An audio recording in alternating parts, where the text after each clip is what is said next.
Assalamualaikum warahmatullahi wabarakatuh. Selamat datang di channel Barokah Duha. Dikisahkan di kota Syam ada seorang pendeta Yahudi yang sangat membenci Nabi Muhammad SAW. Karena rasa bencinya itu yang sangat mendalam, setiap kali ia menemukan tentang sifat dan keadaan Rasulullah yang disebutkan di dalam kitab Taurat bahwa Rasulullah diturunkan sebagai penutup para nabi, ia akan segera memotong halaman kitab Taurat tersebut dan membakarnya. Pada saat hari Sabat atau hari Sabtu pada saat ini adalah hari besar di mana para pengikut ajaran Nabi Musa alaihi salam dilarang melakukan aktivitas apapun kecuali untuk beribadah, berzikir atau mempelajari kitab Taurat. Suatu ketika pendeta Yahudi itu mengisi hari Sabatnya untuk mempelajari kitab Taurat. Dia menemukan dalam kitab Taurat tersebut ayat-ayat yang menyebutkan tentang sifat dan keadaan Nabi Muhammad SAW. Nabi yang diramalkan akan turun sebagai penutup segala para nabi-nabi sebanyak 4 halaman. Ia segera memotong 4 halaman tersebut dan membakarnya. Pada saat itu memang Nabi Muhammad SAW telah diutus dan telah tinggal di Madinah. Sementara itu beberapa orang pemuka dan pendeta Yahudi melakukan indoktrinasi kepada jamaahnya bahawa Nabi Muhammad SAW adalah seorang pendusta.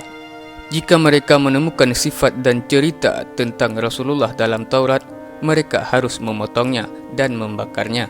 Semua itu merupakan ayat-ayat tambahan dalam Taurat dan tidak benar, kata mereka. Pada hari Sabat berikutnya, ia juga mengisi harinya dengan melakukan kajian terhadap kitab Taurat.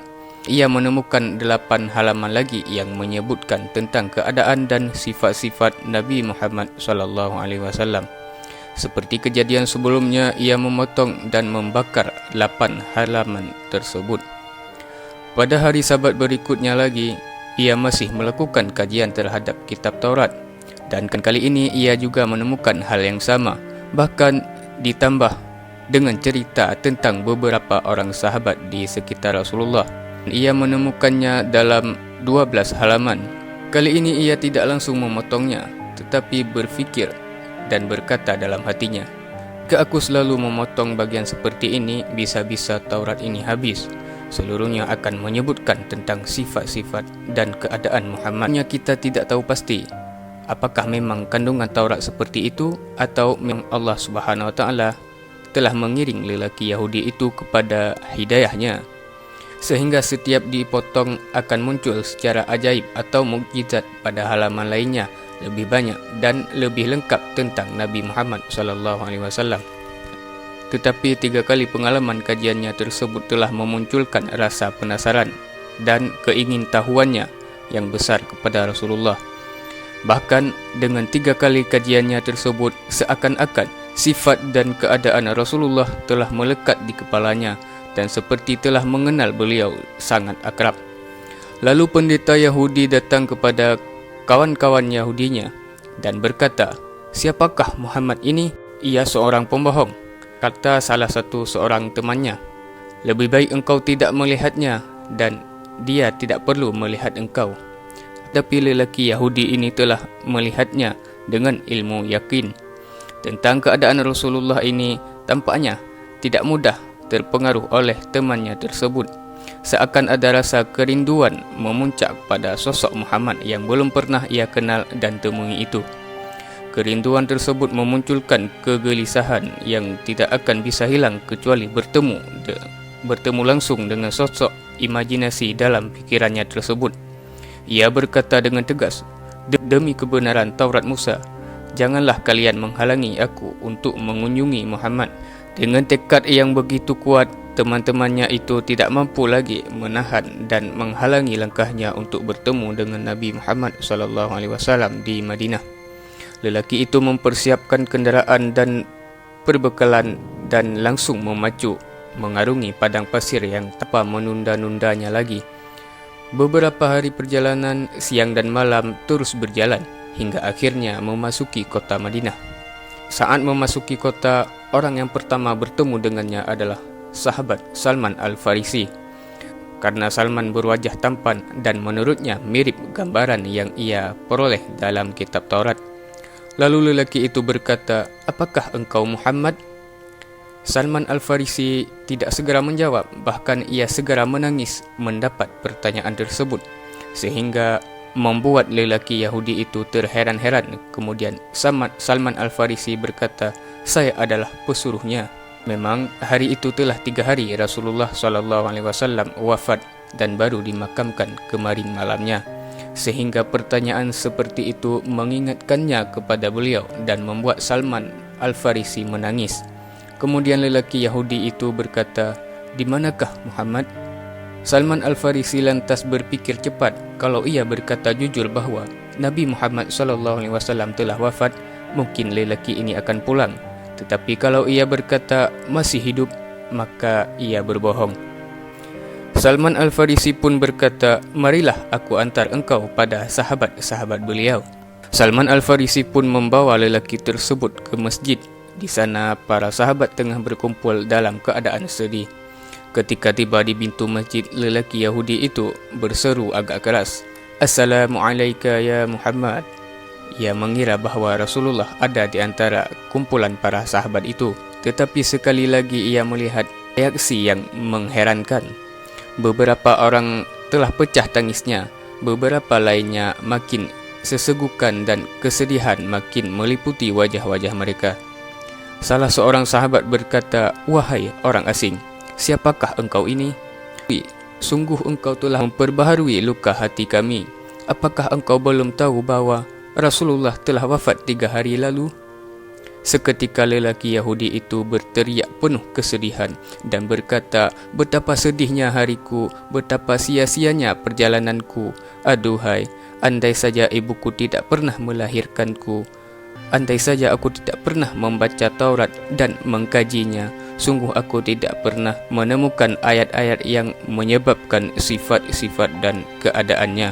Andai saja aku bertemu dengannya setelah aku menemukan ayat-ayat Taurat tersebut, tentu tidak akan sesedih ini dan keadaanku."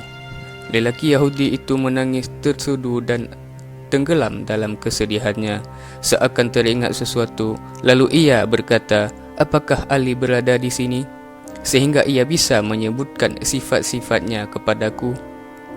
"Ada." Ali menjawab sambil mendekat kepadanya. "Aku menemukan namamu dalam kitab Taurat bersama Muhammad. Tolong engkau ceritakan kepadaku ciri-ciri beliau."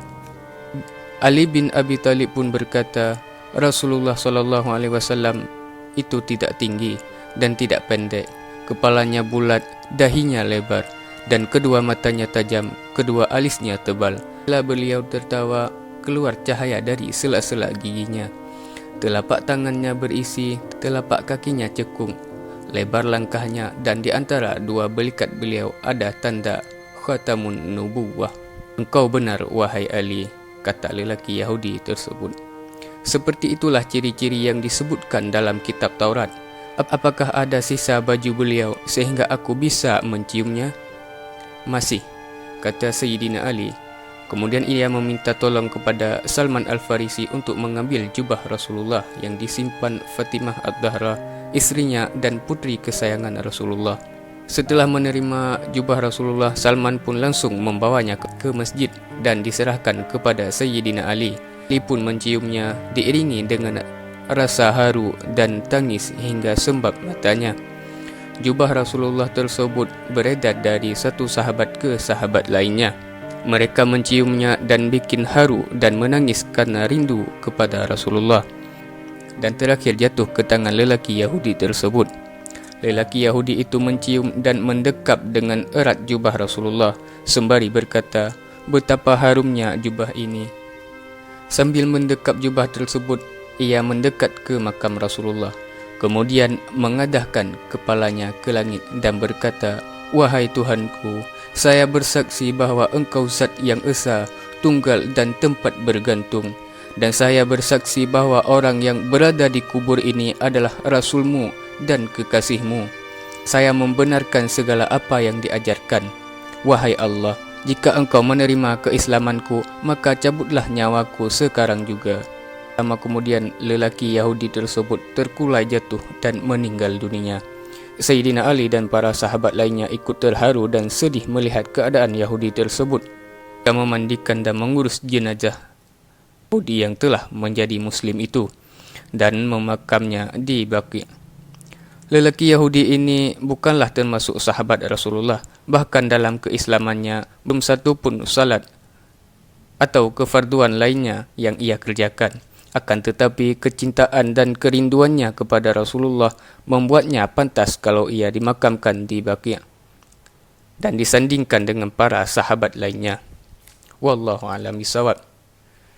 Semoga bermanfaat. Assalamualaikum warahmatullahi wabarakatuh.